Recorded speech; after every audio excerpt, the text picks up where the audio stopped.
നമ്മളെ ക്ലിനിക്കിൽ ഒരുപാട് ആളുകൾ വന്നിട്ട് പറയുന്ന ഒരു പരാതിയാണ് ഉദ്ധാരണക്കുറവ് എന്ന് പറഞ്ഞിട്ട്. അതുപോലെ തന്നെ ശീഘ്രസ്ഖലനം.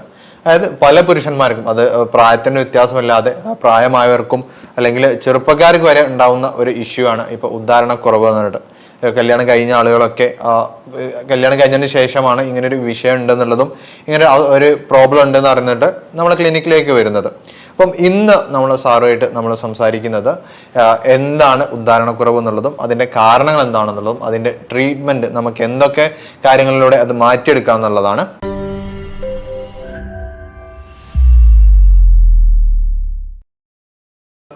നമ്മളെ ഒരുപാട് ആളുകൾ ഇപ്പൊ ഞാൻ പറഞ്ഞു, പിന്നെ നമ്മളെ പല ആളുകളും, പല ചെറുപ്പക്കാരായ ആളുകളും നമുക്കിപ്പോൾ ഒരു കംപ്ലൈന്റ് ആയിട്ട് വരുന്നതാണ്. നമ്മളെ വീഡിയോനടി കമന്റ് ചെയ്യുന്നുണ്ട്, ഉദാഹരണക്കുറവുണ്ട്, അല്ലെ നമ്മളെ ക്ലിനിക്കിൽ വരുന്നുണ്ട്. യഥാർത്ഥത്തിൽ എന്താണ് ഈ ഉദ്ധാരണക്കുറവ് എന്ന് പറയുന്നത്? ഉദ്ധാരണക്കുറവ് എന്നുകൊണ്ട് ഉദ്ദേശിക്കുന്നത് ലൈംഗികമായി ആഗ്രഹം ഉടലെടുക്കുമ്പോൾ ലിംഗത്തിന് ദൃഢത കൈവരിക്കാത്തതാണ് ഉദ്ധാരണക്കുറവ്. ലൈംഗികമായിട്ടുള്ള ആഗ്രഹം ഉടലെടുക്കുമ്പോൾ ലിംഗത്തിന് ദൃഢത വരണം, അതുപോലെ തന്നെ അത് യോനിയിലേക്ക് പ്രവേശിപ്പിക്കാനുള്ള കഴിവും ഉണ്ടാകണം. അല്ലെങ്കിൽ മറ്റൊരർത്ഥത്തിൽ പറഞ്ഞാൽ സ്വയംഭോഗം മാത്രം ചെയ്യുന്ന ഒരവസ്ഥയിൽ ചിലർക്ക് ചിലപ്പോൾ നല്ല ഉദ്ധാരണം ഉണ്ടായെന്ന് വരാം. യോനിയിലേക്ക് പ്രവേശിപ്പിക്കുവാൻ കഴിയുന്നില്ലെങ്കിൽ അതിന് നമ്മൾ സൈക്കോളജിക്കലായാലും ശരിയായാലും ഉദ്ധാരണക്കുറവെന്നാണ് നമ്മളതിനെ വ്യാഖ്യാനിക്കാറുള്ളത്. ഉദ്ധാരണക്കുറവിൻ്റെ ശരിയായ നിർവചനം തന്നെ ലൈംഗിക ആഗ്രഹം ഉടലെടുക്കുമ്പോൾ ലിംഗത്തിന് ദൃഢത കൈവരിക്കുവാൻ കഴിയാത്ത അവസ്ഥ എന്നുള്ളതാണ് ഇതിൻ്റെ കാരണങ്ങൾ. ലൈംഗികമായിട്ടുള്ള ഉദ്ധാരണം, അതായത് ഉദ്ധാരണക്കുറവിൻ്റെ കാരണങ്ങൾ അഥവാ ശേഷിക്കുറവിൻ്റെ കാരണങ്ങൾ മുഖ്യമായും രണ്ട് രീതിയിലാണുള്ളത്. ഒന്ന് സൈക്കോളജിക്കൽ, അടുത്തത് ഓർഗാനിക്, അതായത് ശാരീരിക പ്രശ്നങ്ങൾ കൊണ്ടുണ്ടാകുന്നത്. സൈക്കോളജിക്കൽ ഉദ്ധാരണക്കുറവെന്ന് പറയുന്നത് എന്തെങ്കിലും ഭയപ്പാടുകൊണ്ട് എനിക്കിതിന് കഴിയുമോ, അല്ലെങ്കിൽ ഞാൻ ലൈംഗികമായിട്ടൊരു സ്ത്രീയുമായിട്ട് ബന്ധപ്പെടാനുള്ള കഴിവ് എനിക്കില്ല എന്നുള്ള തോന്നൽ വരുമ്പോൾ പെർഫോമൻസ് ആങ്സൈറ്റി. ആ അവസ്ഥയിൽ കല്യാണം കഴിഞ്ഞ ഉടനെ തന്നെ ലൈംഗിക ബന്ധത്തിൽ ഏർപ്പെടാൻ ശ്രമിക്കുന്ന ചില കുട്ടികൾക്ക്, ചില ആൺകുട്ടികൾക്ക് ഇതുണ്ടാകാറുണ്ട്. അത് 10 25 വയസ്സായാലും ശരി, 30 വയസ്സായാലും ശരി, ഇനി 35 വയസ്സായവർക്ക് പോലും ലൈംഗികമായിട്ടുള്ള പെർഫോമൻസ് ആങ്സൈറ്റി ഉണ്ടാകാറുണ്ട്. അതായത് ഒരു സഭാകമ്പം, പ്രസംഗിക്കാൻ കയറുമ്പോൾ ഒരു ഭയപ്പാടുണ്ടാകുന്നത് പോലെ ഒരു സഭാകമ്പമാണിത്.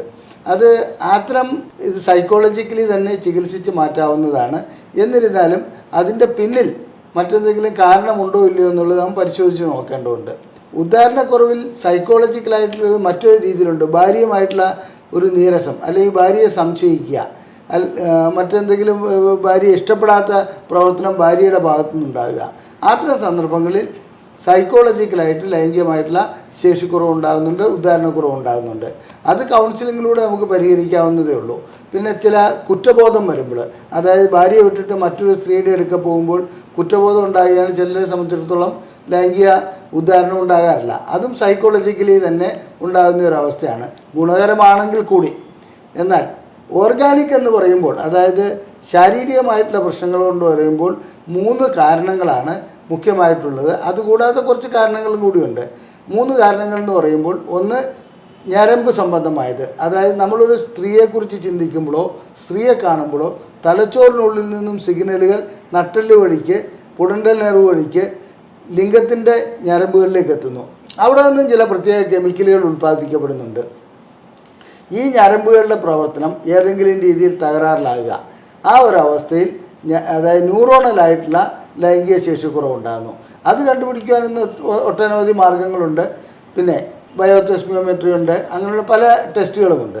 അത് കൂടാതെ വരുന്നത് വാസ്കുലാറാണ്. വാസ്കുലാർ എന്ന് പറയുമ്പോൾ രക്തസംബന്ധമായത്, അതായത് ലിംഗത്തിലേക്ക് രക്തം പോകേണ്ടതുണ്ട്, ആ പോകുന്ന രക്തം തിരിച്ചു വരാതെ അവിടെ തന്നെ തളം കെട്ടി നിൽക്കേണ്ടതുണ്ട്, എന്നാൽ മാത്രമേ ലിംഗം ഉയരുകയുള്ളൂ. അപ്പോൾ ലിംഗത്തിലേക്ക് രക്തം വരുന്ന രക്തക്കൊള്ളുകൾക്ക് എന്തെങ്കിലും അടവുണ്ടാകുക, അല്ലെങ്കിൽ രക്തക്കൊള്ളിൻ്റെ എൻഡോമെട്രിയം എന്ന ഭാഗത്തിന് തകരാറുണ്ടാകുക, അപ്പോൾ വേണ്ട രീതിയിൽ അതിനകത്തേക്ക് രക്തം എത്താതെ വരുന്നു.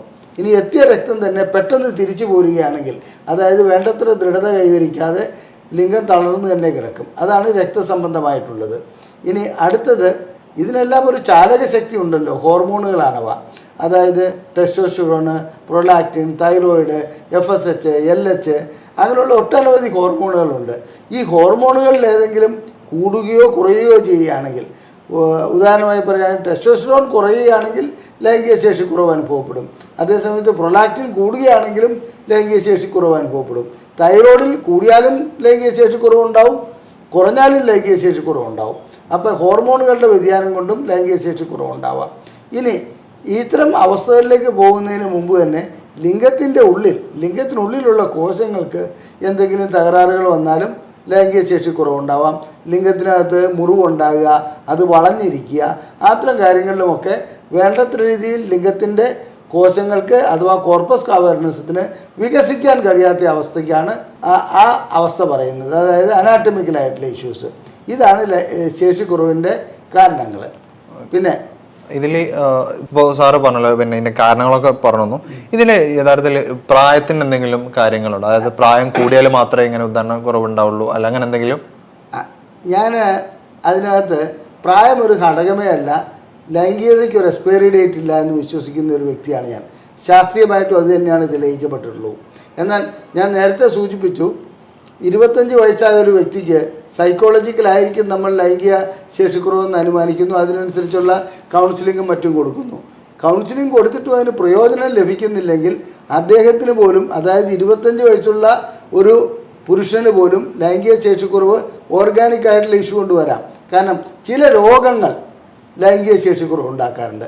പ്രമേഹം, pressure, heart attack, Parkinson's disease, multiple sclerosis, പിന്നെ തലച്ചോറിനെ ബാധിക്കുന്ന മറ്റ് അസുഖങ്ങൾ, ഇത്തരം കാര്യങ്ങളിൽ, പിന്നെ കിഡ്നി ഫെയിലിയർ, ലിവറിൻ്റെ ഡിസീസ്, ഇതെല്ലാം തന്നെ ലൈംഗിക ശേഷിക്കുറവ് ഉണ്ടാക്കുന്നുണ്ട്. അപ്പോൾ മുഖ്യമായിട്ടും നാം കണക്കിലെടുക്കേണ്ട ഒന്നാണ് പ്രമേഹം. പ്രമേഹമുള്ള ഒരു വ്യക്തിയെ സംബന്ധിച്ചിടത്തോളം 25 വയസ്സിൽ തന്നെ ചിലപ്പോൾ ലൈംഗിക ശേഷിക്കുറവ് അനുഭവപ്പെടാറുണ്ട്. അതേസമയത്ത് 75-80 വയസ്സായ വ്യക്തിക്ക് പ്രമേഹമില്ലെങ്കിൽ അവർക്ക് നല്ല ദൃഢതയോടുകൂടി ലൈംഗിക ബന്ധത്തിൽ ഏർപ്പെടാൻ കഴിയും.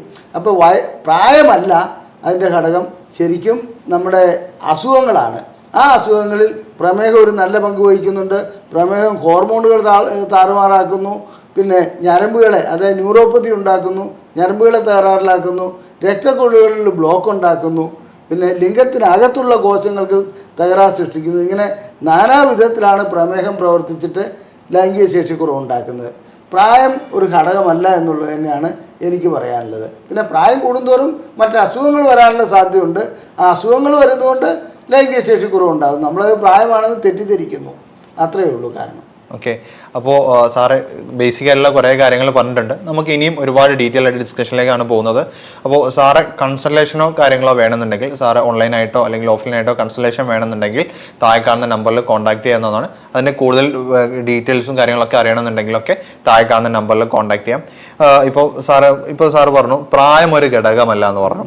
അതിൽ വലിപ്പത്തിൽ എന്തെങ്കിലും, പല ആളുകൾ പറയുന്നത് 8 ഇഞ്ച് അല്ലെങ്കിൽ 6 ഇഞ്ച് എന്നൊക്കെ പറഞ്ഞിട്ട്, പിന്നെ പലപ്പോഴും നമ്മുടെ യൂട്യൂബിലൊക്കെ ചില കമന്റുകൾ നമുക്ക് വായിക്കാൻ പറ്റും, എൻ്റെ 8 ഇഞ്ച് വലിപ്പമുണ്ട് എന്നുള്ളതൊക്കെ.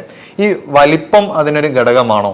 സത്യത്തിൽ ഇതെന്താണെന്ന് വെച്ചാൽ, ഇങ്ങനൊരു ധാരണ ചെറുപ്പം മുതലേ സൃഷ്ടിച്ചു വരുന്നുണ്ട്. ഈ ഇടയ്ക്കൊരു ഓ മൈ ഗോഡ് എന്നും പറഞ്ഞ് ഒരു ഹിന്ദി സിനിമ ഇറങ്ങിയിരുന്നു.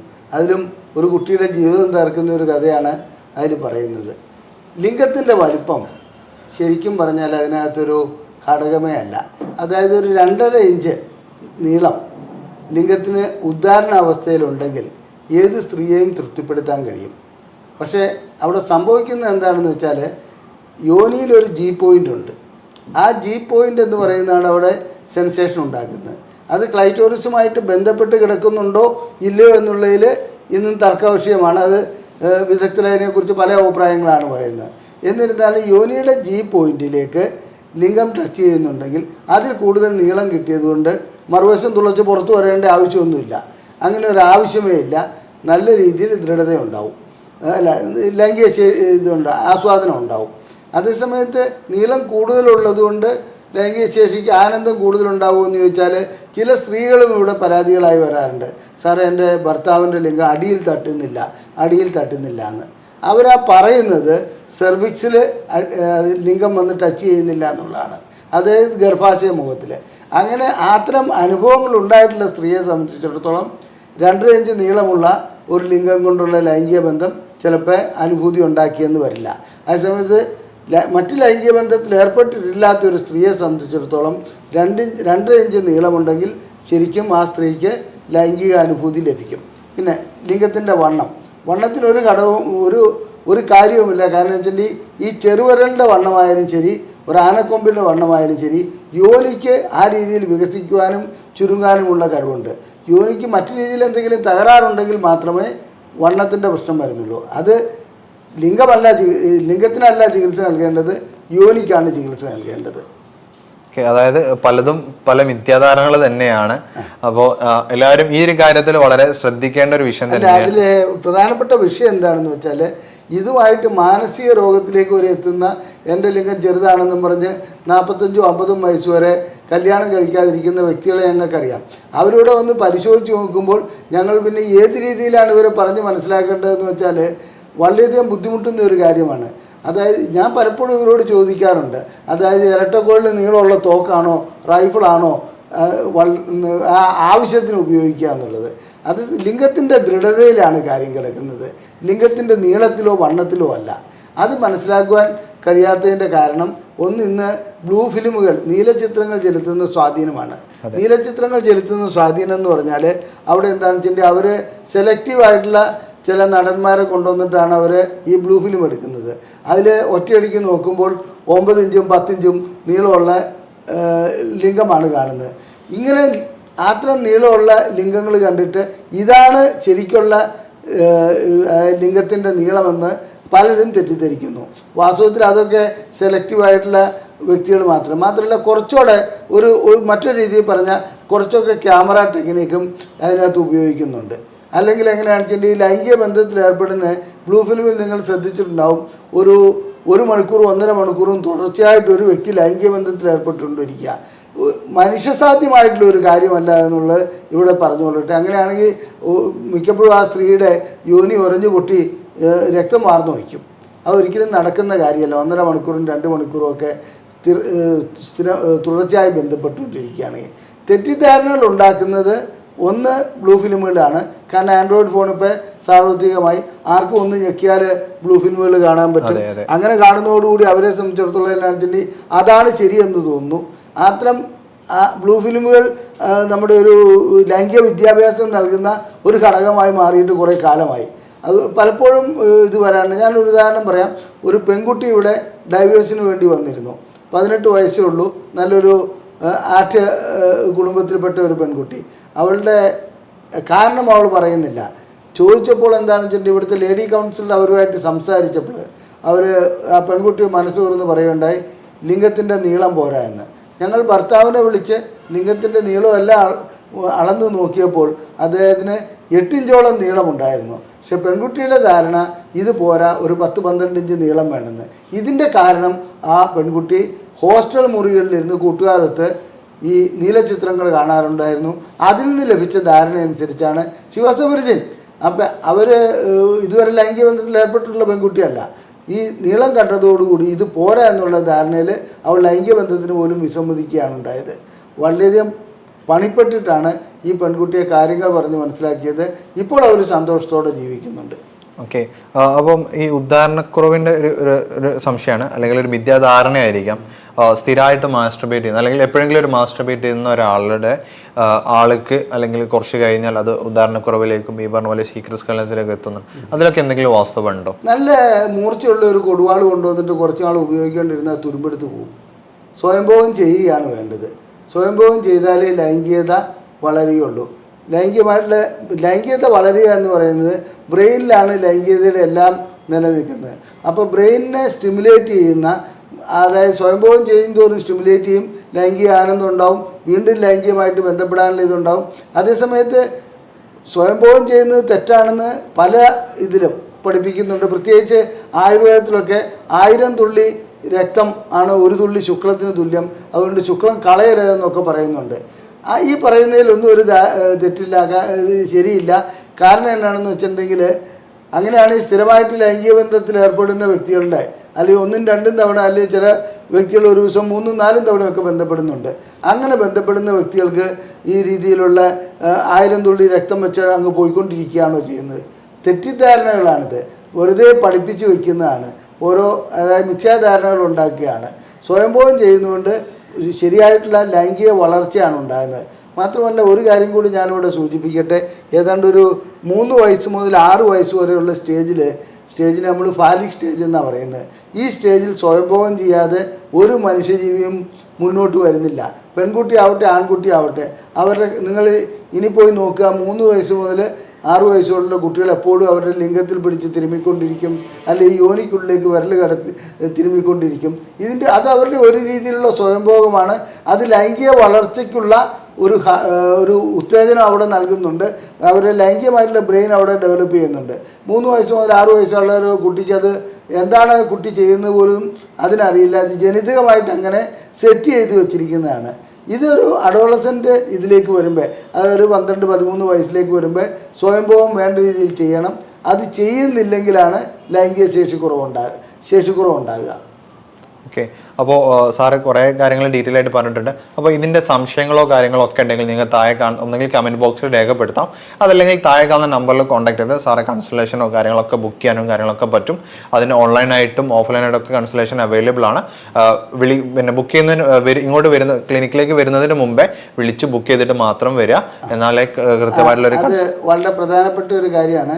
ഞാൻ international association of sexual medicine പ്രാക്ടീഷണേഴ്സിൻ്റെ ചെയർമാനാണ്. അപ്പോൾ എനിക്ക് പല പ്രോഗ്രാമും നനച്ചിരിക്കാതെ വരാറുണ്ട്. ചില മെഡിക്കൽ കോളേജുകളിൽ ക്ലാസ് എടുക്കാൻ പോകേണ്ടി വരും, ചില സെമിനാറുകളിൽ പങ്കെടുക്കേണ്ടി വരും. അതൊക്കെ സാധാരണ രീതിയിൽ അതെല്ലാം നേരത്തെ പ്ലാൻ ചെയ്താണ്. ഞങ്ങളുടെ സമയം തിങ്കൾ മുതൽ ശനി വരെ എല്ലാ ദിവസവും ഉണ്ടെങ്കിലും ഞായറാഴ്ച മാത്രമേ അവധിയുള്ളൂ. രാവിലെ 9 മണി മുതൽ 5 മണി വരെയാണ്. അങ്ങനെ 9 മണി മുതൽ 5 മണി വരെ ആണല്ലോ എന്ന് കരുതി ഇങ്ങോട്ട് ബുക്ക് ചെയ്യാതെ വരരുത്. ബുക്ക് ചെയ്തിട്ട് മാത്രം വരിക, അതാണ് ഏറ്റവും നല്ലത്. അപ്പോൾ അത് നിങ്ങൾ പ്രത്യേകം ശ്രദ്ധിക്കുക. ബുക്ക് ചെയ്തിട്ട് അതിൻ്റെ കോൺടാക്ട് ഡീറ്റെയിൽസൊക്കെ താഴെ കാണുന്ന ഒന്നെങ്കിൽ ഡിസ്ക്രിപ്ഷനിലുണ്ട്, അത് നിങ്ങൾക്ക് താഴെ കാണാൻ പറ്റും. അപ്പോൾ അതിൽ വിളിച്ചതിന് ബുക്ക് ചെയ്തതിന് ശേഷം മാത്രം വരാം. നമ്മളിപ്പോൾ ഡീറ്റെയിൽ ആയി ഡിസ്കസ് ചെയ്തുകൊണ്ടിരിക്കുന്നത് ഉദ്ധാരണക്കുറവിൻ്റെ ഒരു കാരണങ്ങളും അതിൻ്റെ വിശദാംശങ്ങളുമാണ്. അപ്പം അതിൽ നമുക്ക് ഇപ്പോൾ ഡോക്ടർ സാറേ, നമ്മൾ പല ആളുകൾക്കും ഉണ്ടാകുന്നതാണ് പ്രമേഹം, അല്ലെങ്കിൽ കൊളസ്ട്രോള്, യൂറിക് ആസിഡ്, ഇതൊക്കെ ഉദാഹരണക്കുറവിന് കാണാറുണ്ട്. അതൊക്കെ എങ്ങനെയാണ്, ഏത് രൂപത്തിലാണ് ഈ ഒരു ഉദാഹരണത്തിന് അല്ലെങ്കിൽ നമ്മുടെ ലിംഗം ഉദ്ധരിക്കാത്തതിന് ഒരു കാരണമായിട്ട് വരുന്നത്? ഞാൻ അത് വ്യക്തമാക്കി തരാം. പ്രമേഹത്തെ സംബന്ധിച്ചിടത്തോളം പ്രമേഹം ഉടലെടുക്കുമ്പോൾ ഞാൻ നേരത്തെ സൂചിപ്പിച്ചു 3 കാരണങ്ങളാണ്. ഞരമ്പുകൾ തകരാറിലാവുന്നുണ്ട്. അതായത് സാധാരണ പ്രമേഹ രോഗികൾ എപ്പോഴും പറയുന്നതാണ് എൻ്റെ കാലിന് തരിപ്പുണ്ട്, കടച്ചിലുണ്ടെന്ന്. അപ്പം ഞരമ്പുകൾ തകരാറിലാകുമ്പോൾ തലച്ചോറിൽ നിന്ന് വരുന്ന സിഗ്നലുകൾ ലിംഗത്തിലേക്ക് എത്തുകയില്ല. ഹോർമോണുകൾ കുറയ്ക്കുകയും കൂട്ടുകയും ചെയ്യുന്നുണ്ട് പ്രമേഹം. പ്രമേഹം തന്നെ ഒരു ഹോർമോൺ ഡിസീസാണല്ലോ. അപ്പോൾ ഹോർമോണുകൾ കൂട്ടുകയും കുറയ്ക്കുകയും ചെയ്യുന്നുണ്ട്. അതുകൊണ്ടും ലൈംഗിക ശേഷിക്കുറവ് അനുഭവപ്പെടുന്നുണ്ട്. പിന്നെ ഉള്ളത് രക്തക്കുഴലുകളുടെ ഞാൻ നേരത്തെ സൂചിപ്പിച്ചു. ഇനി അടുത്തതായിട്ട് പ്രമേഹത്തിനെ സംബന്ധിച്ചിടത്തോളം പ്രമേഹം കൂടുന്നതോടുകൂടി വൃക്കകളെ തകരാറിലാക്കും. അതല്ലാണ്ട് പ്രമേഹത്തിന് കഴിക്കുന്ന ഗുളികകളല്ല വൃക്കകളെ തകരാറാക്കുന്നത്. അപ്പോൾ പ്രമേഹം കൂടുന്നതോടുകൂടി വൃക്കകൾ തകരാറിലാവുന്നു. അതും ലൈംഗിക ശേഷിക്കുറവിന് കാരണമാകുന്നുണ്ട്. ഇനി പ്രഷറിൻ്റെ കാര്യം എടുത്താൽ പ്രഷറിനെ സംബന്ധിച്ചിടത്തോളം എന്നാണെന്ന് വെച്ചിട്ടുണ്ടെങ്കിൽ നമുക്ക് പ്രഷർ കൂടുന്തോറും സാധാരണ രീതിയിൽ ലൈംഗികമായിട്ട് ബന്ധപ്പെടുമ്പോൾ സാധാരണ നമ്മളുടെ പ്രഷർ 120 ഉള്ളത് 180 പോകുന്നുണ്ട്. 72 ഓണം പിടിക്കുന്ന ഹൃദയം ഒരു 150-160 പോകുന്നുണ്ട്. അങ്ങനെ ഉള്ള ഒരു അവസ്ഥയിൽ പ്രഷർ കൂടുമ്പോൾ ഇപ്പം 230 വല്ലതും പ്രഷറുള്ളൊരു വ്യക്തി ലൈംഗിക ബന്ധത്തിൽ ഏർപ്പെടുകയാണെങ്കിൽ അദ്ദേഹത്തിൻ്റെ പ്രഷർ അതിലും കൂടുതലായിട്ട് പോകും. ഏതാണ്ട് ഒരു 300 പോകാൻ സാധ്യതയുണ്ട്. ഇനി പ്രഷറുള്ള വ്യക്തികളെ സംബന്ധിച്ചിടത്തോളം അവരുടെ രക്തക്കൊള്ളുകളുടെ ഉൾഭാഗം, അതായത് എൻഡോത്തീലിയം, ഈ എൻഡോത്തീലിയം എന്ത് ചെയ്യുന്നു എന്ന് വെച്ചാൽ അത് തകരാറിലാകാറുണ്ട്. അത് പൊട്ടിപ്പോകുന്ന ഉൾപ്പാളിയാണ്. അതിനകത്ത് അത് പൊട്ടിപ്പോവുകയും നൈട്രിക് ഓക്സൈഡിൻ്റെ ഉൽപ്പാദനം അവിടെ നിന്ന് നടക്കില്ലാത്ത ഒരു അവസ്ഥയിലേക്ക് പോവുകയും ചെയ്യും. അപ്പോൾ പ്രഷറുള്ള വ്യക്തികളെ സംബന്ധിച്ചിടത്തോളം രക്തക്കൊള്ളുകളുടെ ഉൾഭാഗം തകരാറിലാകുന്നു. രക്തക്കൊള്ളുകളുടെ ഉൾഭാഗം തകരാറിലാവുന്നതോടുകൂടി എൻഡോത്തീലിയം തകരാറാവുന്നതോടുകൂടി എന്ത് സംഭവിക്കുന്നു എന്ന് ചോദിച്ചാൽ ഈ രക്തക്കൊള്ളുകൾക്ക് വികസിക്കുവാനും ചുരുങ്ങുവാനുമുള്ള കഴിവില്ലാണ്ടാകുന്നു. ലിംഗത്തിനകത്തുള്ള കോർപ്പസ് കാവേർണസത്തിൻ്റെ എൻഡോമെട്രിയത്തിൽ, അതായത് ഏറ്റവും ഉൾപ്പാളി തകരാറിലാകുകയാണെങ്കിൽ അതിന് ഇലാസ്റ്റിസിറ്റി, അതായത് ചുരുങ്ങാനും വികസിക്കാനുമുള്ള കഴിവില്ലാതാകുന്നു. ഇതാണ് പ്രഷർ വഴിക്കുള്ളത്. ഇനി അത് കൂടാതെ വേറൊരു കാര്യം കൂടിയുണ്ട്. പ്രഷറുള്ള വ്യക്തികളെ സംബന്ധിച്ചിടത്തോളം അവർ ചില ഗുളികകൾ കഴിക്കുന്നുണ്ട്. അത് ബീറ്റാ ബ്ലോക്കേഴ്സ് ഗണത്തിൽപ്പെട്ടാണെങ്കിൽ അവർക്ക് ലൈംഗിക ശേഷി കുറവുണ്ടാവും. ഡയൂററ്റിക്സ് ആണെങ്കിൽ ലൈംഗിക ശേഷി കുറവുണ്ടാവും. അപ്പോൾ ഏത് തരത്തിലുള്ള ഗുളികകളാണ് കഴിക്കുന്നതെന്ന് അതായത് ഡോക്ടർമാരെ സംബന്ധിച്ചിടത്തോളം അവരുടെ ലൈംഗികതയെ അവർ അഡ്രസ്സ് ചെയ്തിട്ടുണ്ടാവില്ല. നിങ്ങളുടെ ലൈംഗിക ശേഷി എങ്ങനെയുണ്ടെന്ന് ചോദിച്ചിട്ടുണ്ടാവില്ല. രോഗിയെ സംബന്ധിച്ചിടത്തോളം അത് സ്വാഭാവികമാണെന്ന് കരുതും. പ്രഷറിന് സ്ഥിരമായി ഗുളിക കഴിക്കുകയാണെങ്കിൽ ലൈംഗിക ശേഷി കുറവ് വരികയാണെങ്കിൽ അറ്റനോൾ പോലെയുള്ള ബീറ്റാ ബ്ലോക്കേഴ്സ് ആണോ ഡയൂററ്റിക്സ് ആണോ അങ്ങനെ എന്തെങ്കിലും ഗുളിക നിങ്ങൾ കഴിക്കുന്നുണ്ടോ എന്നുള്ളത് ശ്രദ്ധിക്കുക. അത് നിങ്ങളുടെ ഡോക്ടറോട് തുറന്നു പറയുക, എനിക്ക് ലൈംഗിക ശേഷി കുറവുണ്ട്. ഇല്ലെങ്കിൽ ഞങ്ങളെപ്പോലുള്ള സെക്ഷൽ മെഡിസിൻ പ്രാക്ടീഷണേഴ്സിൻ്റെ അടുത്ത് വന്ന് ബാക്കി പരിശോധനകളെല്ലാം നടത്തുക. അതിനുള്ള പരിഹാരം ഉണ്ടാക്കാൻ കഴിയുന്നതാണ്. ഇനി കൊളസ്ട്രോളിൻ്റെ കാര്യത്തിൽ, കൊളസ്ട്രോളിനെ സംബന്ധിച്ചിടത്തോളം എന്താണെന്ന് വെച്ചിട്ടുണ്ടെങ്കിൽ നമുക്ക് എല്ലാവർക്കും അറിയാം, അത്രോസ്ക്ലിറോസ് അതായത് സാധാരണ രക്തക്കൊള്ളുകളുടെ ഉൾവ്യാസം വല്ലാതെ കുറയ്ക്കുന്നു. വേണ്ടത്ര രക്തം ലിംഗത്തിലേക്ക് എത്താതെ വരുന്നു. അത് ഹൃദയത്തിൻ്റെ കാര്യത്തിലായാലും ശരി അവിടെ അറ്റാക്ക് ഉണ്ടാകുന്നു. ഇത് പെനൈൽ അറ്റാക്കിലേക്ക് പോകുന്നതിന് കൊളസ്ട്രോളിൻ്റെ ഘടകം വലിയൊരു സംഭവമാണ്. ഇനി പാർക്കിൻസൺസ് ഡിസീസിലും ഇതൊക്കെ തന്നെയാണ് സംഭവിക്കുന്നത്. ലൈംഗികമായിട്ടുള്ള സിഗ്നലുകൾ വേണ്ടത്ര രീതിയിൽ ഇങ്ങോട്ട് എത്താതെ വരുന്ന ഒരവസ്ഥ മൾട്ടിപ്പിൾ സ്ക്ലിറോസിൽ വരുന്നുണ്ട്, പാർക്കിൻസൺസ് ഡിസീസ് വരുന്നുണ്ട്. ഇത്തരം രോഗങ്ങളാണ് ലൈംഗിക ശേഷിക്കുറവിന് കാരണമായി മാറുന്നത്. ഓക്കെ, ഇപ്പോൾ നമ്മളെ പ്രമേഹവും അതുപോലെ തന്നെ ഷുഗർ കൊളസ്ട്രോൾ ആണെങ്കിലും പ്രഷർ ഒക്കെ ഉള്ളവർ ഒന്ന് ശ്രദ്ധിക്കുക. അവർക്ക് ഈ ഒരു ഉദാഹരണക്കുറവും അതിനെ സംബന്ധിച്ചുള്ള അസുഖങ്ങൾ ഉണ്ടാവാനുള്ള സാധ്യതകളുണ്ട്.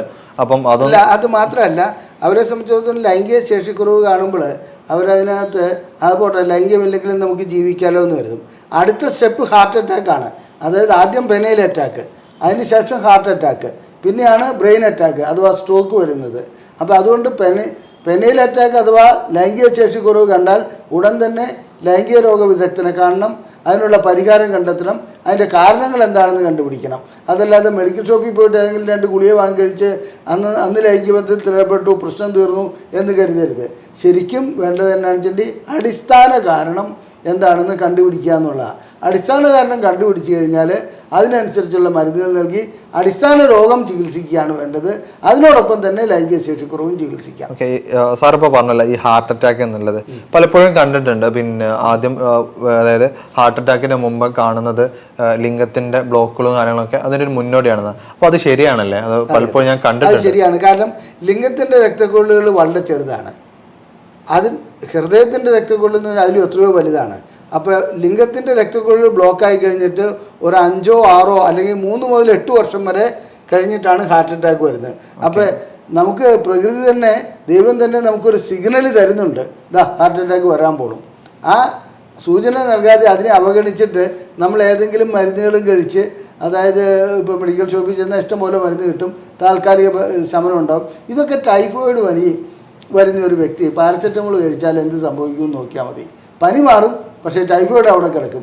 ഒരു 2 ആഴ്ച കഴിയുമ്പോൾ അവരുടെ കുടൽ പൊട്ടിയിട്ട് രക്തം വരുന്നത് കാണാം, ആൾ മരണപ്പെട്ടു വരെ പോകാം. ഇതാണ് ശ്രദ്ധിക്കേണ്ട ചെയ്യേണ്ട കാര്യങ്ങൾ.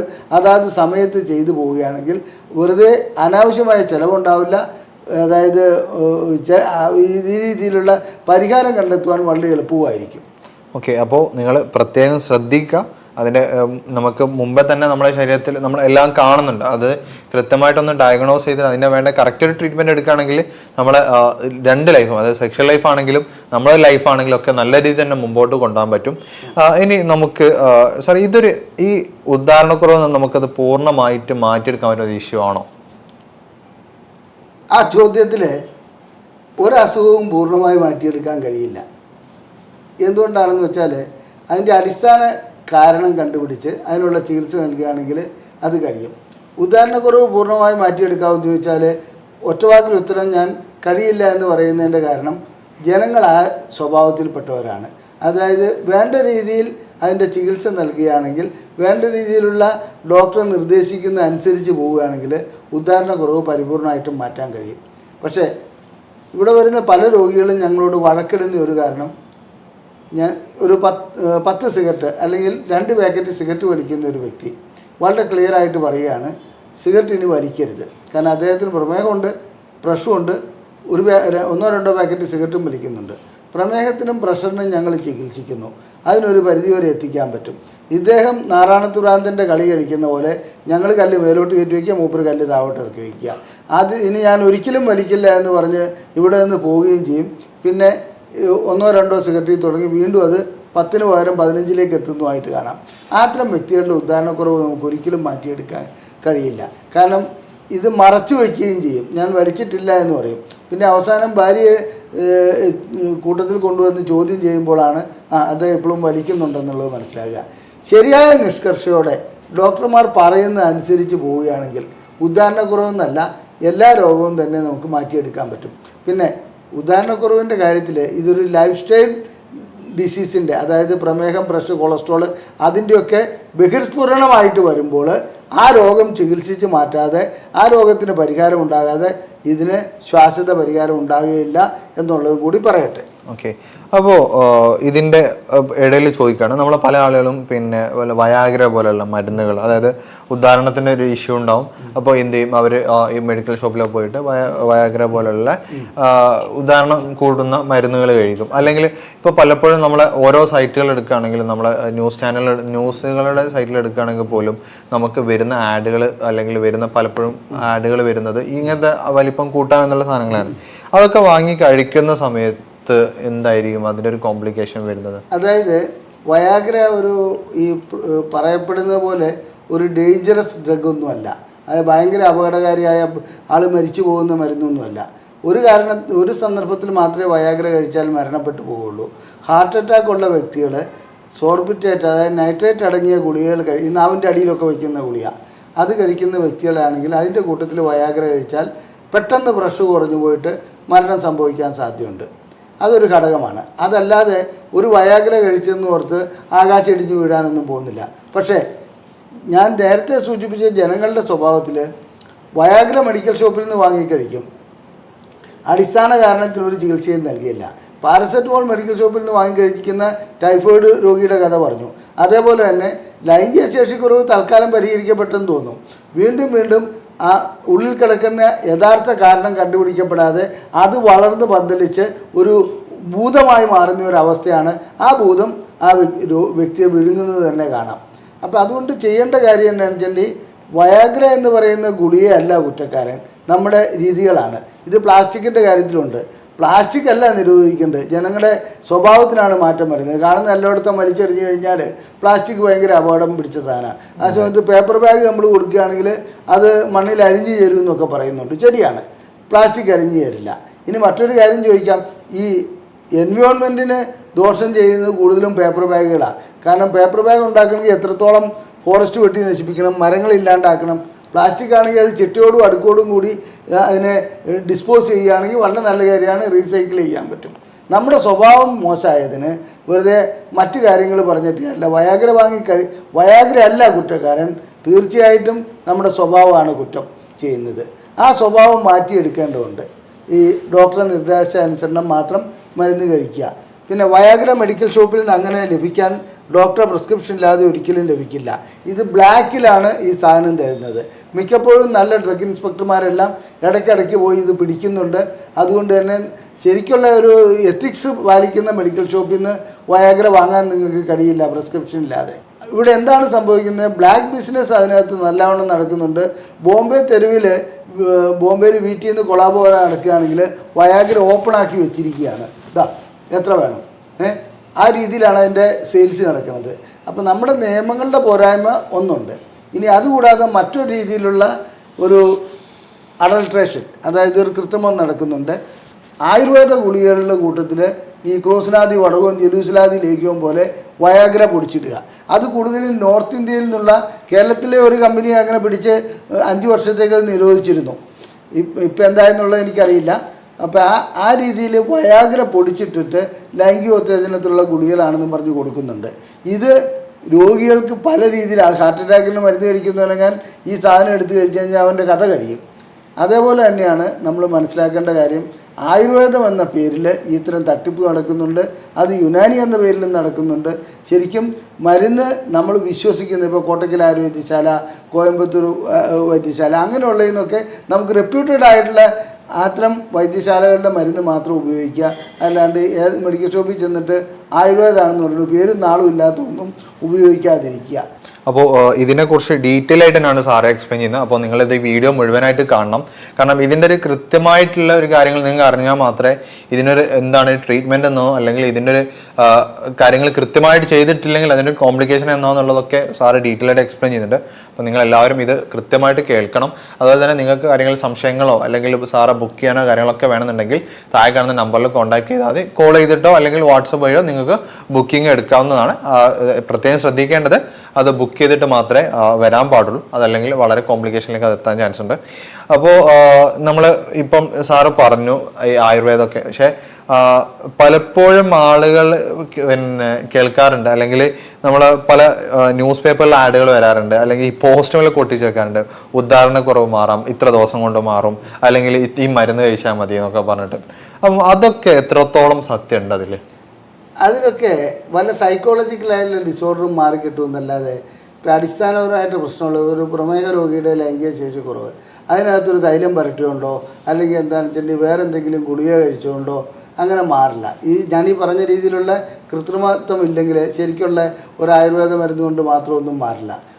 ആയുർവേദത്തെ കുറ്റം പറയുകയല്ല, ആ രീതിയിലുള്ള ഇതുമല്ല. അതിന് ശരിയായ കാരണം കണ്ടെത്തി പരിശോധനകൾ നടത്തി ഹോർമോൺ പ്രശ്നമാണോ, ന്യൂറോണൽ പ്രശ്നമാണോ, വാസ്കുലർ പ്രശ്നമാണോ, അതെല്ലാം കണ്ട് എത്തി അതിനുള്ള ചികിത്സ നൽകുകയാണ് വേണ്ടത്. പ്രത്യേകിച്ച് ഞരമ്പുകളുടെ കാര്യം ടെസ്റ്റ് ചെയ്യാൻ ബയോതെസ്മിയോമെട്രി ഉപയോഗിച്ച് അത് ടെസ്റ്റ് ചെയ്യണം. ലിംഗത്തിലേക്കുള്ള ഫ്ലോ എങ്ങനെയുണ്ടെന്ന് അളക്കണം. ഹോർമോണുകളെല്ലാം ടെസ്റ്റ് ചെയ്യണം. ഇത്ര ഇൻവെസ്റ്റിഗേഷൻസ് എല്ലാം ചെയ്തിട്ട് അതിൻ്റെ കാരണം കണ്ടുപിടിച്ചിട്ട് ചികിത്സിക്കുന്നതാണ് നല്ലത്. ഓക്കെ, നമ്മൾ ഇനിയൊരു ചികിത്സ ഇതിനെന്താണ് യഥാർത്ഥത്തിൽ പ്രതിവിധികൾ? ഒരു നമുക്ക് ഈ ഒരു അസുഖം ഇങ്ങനെ ഒരു പ്രശ്നം വരികയാണെങ്കിൽ അത് നമുക്ക് കംപ്ലീറ്റ് ആയിട്ട് മാറ്റി, സാധാരണ കംപ്ലീറ്റ് ആയിട്ട് മാറില്ലെങ്കിലും ഒരു പരിധി വരെ മാറിയിട്ട് നമുക്കത് നമ്മുടെ ലൈഫ് എൻജോയ് ചെയ്യാം. എന്താണ് ശരിക്കും ട്രീറ്റ്മെന്റ്? തീർച്ചയായിട്ടും ലൈഫ് എൻജോയ് ചെയ്യാൻ പറ്റുന്ന രീതിയിലുള്ള മരുന്നുകൾ ഇന്നുണ്ട്. കാരണം എന്താണെന്ന് വെച്ചാൽ അടിസ്ഥാന പ്രശ്നം ആദ്യം എന്താണെന്ന് കണ്ടുപിടിക്കുക. അതിന് വേണ്ടത് ഞാൻ നേരത്തെ സൂചിപ്പിച്ച കംപ്ലീറ്റ് പരിശോധനകളാണ്. അതായത് രോഗി എന്താണോ പറയുന്നത് ക്ഷമയോടെ കേട്ടിരുന്നിട്ട് എന്തെല്ലാം പരിശോധനകൾ നടത്തണമെന്നുള്ളത് ഞങ്ങൾ തീരുമാനിക്കും. ആ പരിശോധനകളിൽ വളരെ ചിലവുള്ള പരിശോധനയുണ്ട്, ചിലവ് കുറഞ്ഞ പരിശോധനയുണ്ട്. ആ ചിലവുള്ള പരിശോധന എന്ന് പറയുമ്പോൾ സ്കാനിങ് ഉണ്ട്, അതുപോലെ തന്നെ ലിംഗത്തിലേക്ക് ഒരു ഇഞ്ചക്ഷൻ വെച്ചിട്ട് അതിനകത്ത് ബ്ലോക്ക് ഉണ്ടോ എന്ന് നോക്കുന്നുണ്ട്, ബയോതെസ്മിയോമെട്രി ഉണ്ട്, ഹോർമോണുകളുടെ എല്ലാം ടെസ്റ്റുണ്ട്. ഈ ടെസ്റ്റുകളെല്ലാം ചെയ്തതിന് ശേഷം ഞങ്ങൾ ഡയഗ്നോസിസിലേക്ക് വരും. ആ ഡയഗ്നോസിൽ ഇന്ന കാരണം കൊണ്ടാണ് ഇത് വന്നിരിക്കുന്നതെന്ന് മനസ്സിലാക്കാൻ പറ്റും. പിന്നെ അദ്ദേഹത്തിനോട് പറയേണ്ടത് എന്താണെന്ന് വെച്ചിട്ടുണ്ടെങ്കിൽ ഞങ്ങൾ സാധാരണ ഇതിൽ 3 രീതിയിലാണ് ഇതിനെ ചികിത്സിക്കുന്നത്. മരുന്നിന് ഞങ്ങൾ പ്രാധാന്യം നൽകുന്നുണ്ട്, തീർച്ചയായിട്ടും മരുന്ന് ആവശ്യമുണ്ട്. എന്നാലും ഒന്ന് വ്യായാമം, BMI എന്നൊരു ഘടകമുണ്ട്. അതായത് ഒരു മനുഷ്യൻ്റെ ഹൈറ്റിനെ നമ്മൾ വെയ്റ്റിനെ ഇപ്പോൾ 60 കിലോ ഉണ്ടെങ്കിൽ അദ്ദേഹത്തിന് 150 സെൻറ്റിമീറ്റർ ഉള്ളെങ്കിൽ 60 ഡിവൈഡഡ് ബൈ 1.5 × 1.5 അത് വെച്ചിട്ട് അദ്ദേഹത്തിൻ്റെ BMI കിട്ടും. അതായത് ഹൈറ്റിനെ നമ്മൾ മീറ്ററിലാക്കുക. ആ മീറ്ററിലാക്കിയ ഹൈറ്റിനെ സ്ക്വയർ എടുക്കുക. അപ്പോൾ weight divided by height in metre square, അത് BMI ആണ്. ആ BMI ഒരു 22 മേലോട്ടാണെങ്കിൽ അത് കുറയ്ക്കണം. നമുക്ക് ഹൈറ്റ് എന്തായാലും വെട്ടി കുറയ്ക്കാൻ പറ്റില്ല, അപ്പോൾ വെയിറ്റ് കുറയ്ക്കാനേ പറ്റുള്ളൂ. അപ്പോൾ വെയിറ്റ് കുറയ്ക്കുക. വെയിറ്റ് കുറയ്ക്കാൻ വേണ്ടി ഞങ്ങൾ കുറേ വ്യായാമങ്ങൾ നിർദ്ദേശിക്കാറുണ്ട്. ഇപ്പം ലൈംഗിക ശേഷിക്കുറവുള്ള വ്യക്തികളെ സംബന്ധിച്ചിടത്തോളം മുട്ടുമടക്കി നെഞ്ചത്തേക്ക് കൊണ്ടുവരിക, അത് വിടുക, പെട്ടെന്ന് വിടുക. അങ്ങനെ ഒരു 50 തവണ ചെയ്യുകയാണെങ്കിൽ അദ്ദേഹത്തിൻ്റെ വെയിറ്റ് കുറയാൻ സാധ്യതയുണ്ട്. പിന്നെ വളരെയധികം വെയിറ്റുള്ള വ്യക്തികൾക്ക് മറ്റ് പ്രശ്നങ്ങളില്ലെങ്കിൽ ഇൻ്റർമിറ്റൻ്റ് ഡയറ്റിങ്ങിൽ പോകാം. അതായത് ഇൻ്റർമിറ്റൻ്റ് ഡയറ്റിംഗ് എന്ന് പറയുമ്പോൾ 8 മണിക്കൂർ ആഹാരം കഴിക്കുക, 16 മണിക്കൂർ പട്ടിണി കിടക്കുക. ഈ പട്ടിണി കിടക്കുന്ന സമയത്ത് ഇഷ്ടംപോലെ വെള്ളമൊക്കെ കുടിക്കാം. അപ്പോൾ 8 മണിക്കൂർ ആഹാരം എന്നുള്ളത് രാവിലെ 10 മണിക്ക് തുടങ്ങിയാൽ വൈകുന്നേരം 6 മണി, അല്ലെങ്കിൽ 10:30 തുടങ്ങിയാൽ 6:30. ആ രീതിയിൽ ആഹാരം നിർത്തുകയാണെങ്കിൽ ഒരു 10:30 ബ്രേക്ക്ഫാസ്റ്റ്, 2 മണിക്ക് ലഞ്ച്, 6 മണിക്ക് ഡിന്നർ, ആ രീതിയിൽ പോവുകയാണെങ്കിൽ വെയിറ്റ് നല്ലവണ്ണം കുറയുന്നതായി കാണാം. പിന്നെ വ്യായാമം ചെയ്യുന്നതുകൊണ്ട് വെയിറ്റ് തീർച്ചയായിട്ടും കുറയും. പിന്നെ എണ്ണ പലഹാരങ്ങൾ, കുഴിമന്തി, അൽഫാം, ഇങ്ങനെ കുറേ സാധനങ്ങൾ ഇപ്പോൾ നമ്മുടെ ഒരു കാലഘട്ടം തന്നെ അതാണ്. റോഡ് നീളെ കുഴിമന്തി, അൽഫാം എന്ന് പറഞ്ഞ് നിൽക്കുകയാണ്. ഇതിങ്ങനെ ചെറുപ്പക്കാരും വൃദ്ധന്മാരും എല്ലാം ഇത് തന്നെ വാരി കഴിച്ചിട്ട് ആവശ്യത്തിൽ കൂടുതൽ വെയിറ്റ് ഉണ്ടാക്കുകയാണ്. അപ്പോൾ വെയിറ്റ് കുറയ്ക്കുന്ന ഒരു ഇതിലേക്ക് വന്നാൽ സ്വാഭാവികമായിട്ടും ലൈംഗിക ശേഷി വീണ്ടെടുക്കാം. ഇനി ഡയറ്റിൻ്റെ കാര്യത്തിൽ ഡയറ്റ് ഞാൻ പറഞ്ഞു കഴിഞ്ഞു. അതായത് നമ്മൾ ചില ഉലുവ മുളപ്പിച്ചത് കഴിക്കുകയാണെങ്കിൽ അത് ടെസ്റ്റോസ്റ്ററോൺ ഹോർമോൺ കൂടുന്നുണ്ട്. പ്രമേഹമുള്ളവർക്കും അത് നല്ലതാണ്. അങ്ങനെ ഉലുവ ഒരു നല്ല ഘടകമാണ്. ചെറുപയർ മുളപ്പിച്ചത് കഴിക്കുകയാണെങ്കിലും നല്ലതാണ്. ഇത്തരം ചില ആഹാര രീതികളിൽ ഞങ്ങൾ മാറ്റം വരുത്താൻ നിർദ്ദേശിക്കാറുണ്ട്. ഈ 3 ഘടകങ്ങൾ, ആഹാരം, വ്യായാമം, മരുന്ന്, ഈ 3 ഘടകങ്ങൾ വഴി ലൈംഗിക പ്രശ്നങ്ങൾക്ക് ഏറെക്കുറെ പരിഹാരം ഉണ്ടാക്കാൻ കഴിയും. അതിൻ്റെ കൂട്ടത്തിൽ ഞാൻ മറ്റൊരു കാര്യം കൂടെ പറയാം. ലഹരി പദാർത്ഥങ്ങൾ, മദ്യം, സിഗരറ്റ്, ഹാൻഡ്സ്, ഇങ്ങനെയുള്ള സാധനങ്ങളുണ്ടെങ്കിൽ ഈ പൈസ മുടക്കുന്നതൊക്കെ.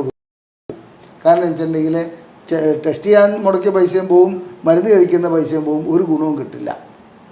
പിന്നെ കപ്പിൾ തെറാപ്പി ഇതിനകത്തൊരാവശ്യമാണ്. 2 കൂട്ടരും എന്നും ലഹള ഉണ്ടാക്കിക്കൊണ്ടിരിക്കുകയാണെങ്കിൽ ഒരിക്കലും ലൈംഗിക ശേഷി ഉണ്ടാവില്ല. അപ്പോൾ പരസ്പരം, അതായത് ഒരു വ്യക്തി മാത്രം ശ്രമിക്കേണ്ട കാര്യമല്ലോ, പരസ്പരം ഒന്ന് നല്ല രീതിയിൽ പെരുമാറി നല്ല ഇതിലേക്ക് കൊണ്ടുവരുന്ന ഒരു ജീവിത രീതി വരികയാണെങ്കിൽ തീർച്ചയായിട്ടും ലൈംഗിക ശേഷി നമുക്ക് പരിഹരിച്ച് മുന്നോട്ട് പോകാൻ കഴിയും. ഓക്കെ, അപ്പോൾ നമുക്ക് ഡീറ്റെയിൽ ആയിട്ടുള്ള ഒരു എക്സ്പ്ലനേഷനാണ് ഉദാഹരണക്കുറവിനെ കുറിച്ച് സാർ തന്നിട്ടുള്ളത്. അപ്പം ഇതുപോലെ നിങ്ങൾക്ക് ഒരുപാട് സംശയങ്ങൾ ഇപ്പോൾ ഇതിലുണ്ടാവും. ഓരോരോ നിങ്ങളുടെ അസുഖങ്ങളെ ഡിപ്പെൻഡ് ചെയ്തിട്ടായിരിക്കും, അല്ലെ മറ്റു കാരണങ്ങളൊക്കെ ആയിട്ട് നിങ്ങൾക്ക് ഒരുപാട് സംശയങ്ങളുണ്ടാവും. ആ സംശയങ്ങളൊക്കെ നിങ്ങൾക്ക് താഴെ കമൻ്റ് ആയിട്ട് ചോദിക്കാവുന്നതാണ്. അതിന് മറ്റൊരു ദിവസം അതിൻ്റെ ലൈവായിട്ടുള്ളൊരു മറുപടികളായിട്ട് നമ്മൾ വരുന്നതാണ്. അതല്ലെങ്കിൽ നിങ്ങൾക്ക് അതിൻ്റെ കൂടുതൽ ഡിസ്കഷനോ അല്ലെങ്കിൽ അതിൻ്റെ ഒരു ഡോക്ടറായിട്ട് ബുക്ക് ചെയ്തിട്ട് നേരിട്ട് കണ്ട് സംസാരിക്കണമെന്നുണ്ടെങ്കിലും താഴെ കാണുന്ന നമ്പറിൽ കോൺടാക്ട് ചെയ്താൽ മതി. അത് നിങ്ങൾക്ക് ഓൺലൈനായിട്ടോ അല്ല ഓഫ്ലൈനായിട്ടോ ഏത് രൂപത്തിലാണ് വേണ്ടതെങ്കിലും നിങ്ങൾക്ക് അത് കൺസൾട്ടേഷൻ ബുക്ക് ചെയ്യാവുന്നതാണ്. അതിൻ്റെ ഡീറ്റെയിൽസ് ഒക്കെ അറിയണമെങ്കിൽ താഴെ കാണുന്ന നമ്പറിൽ കോൺടാക്ട് ചെയ്താൽ മതി. അപ്പോൾ ഇതുപോലുള്ള, അതായത് സെക്ഷൽ വിഷയങ്ങളായിട്ടുള്ള മറ്റൊരു ടോപ്പിക്കുമായി നമുക്ക് വീണ്ടും കാണാം. ഏതായാലും ഇത്രയും നേരം നമ്മളോട് സംസാരിച്ച ഡോക്ടർ അജയൻ സാറാണ്. അപ്പോൾ സാർക്കും ഇവിടെ നന്ദി അറിയിക്കുന്നു. Thank you.